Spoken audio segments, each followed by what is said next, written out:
ভারতীয় গণমাধ্যম থেকে হাদি হত্যার প্রধান আসামি ফয়সাল করিমকে গ্রেফতারের পুরো সিসিটিভি ফুটেজ প্রকাশ করা হয়। তাকে ধরতে ভারতীয় পুলিশ তাদের সর্বোচ্চটুকু দিয়েছে। সিসিটিভি ফুটেজের প্রথমে আমরা দেখতে পাই অভিযুক্ত ফয়সাল করিম পুলিশের উপস্থিতি টের পেয়ে দৌড়ে পালানোর চেষ্টা করে।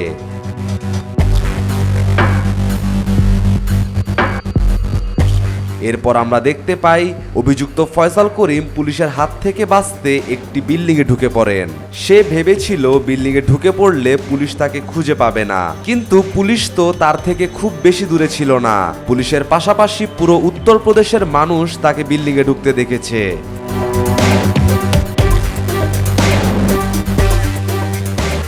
কিন্তু প্রথমবার ফয়সাল করিমের ভাগ্য ভালো ছিল। বিল্ডিং এর ভেতর সার্চ করেও পুলিশ তাকে খুঁজে বের করতে পারেননি।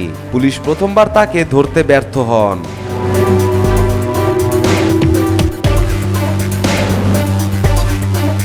কিন্তু ঠিক 1 মিনিট পরেই বিল্ডিং এর পেছন থেকে চিল্লানোর শব্দ পাওয়া যায়।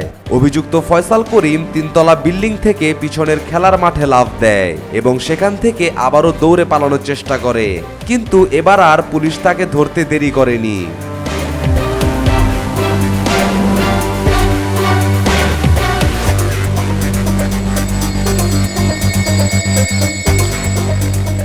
দেখুন কিভাবে ভারতীয় পুলিশ তাকে ধরে নিয়ে যাচ্ছে।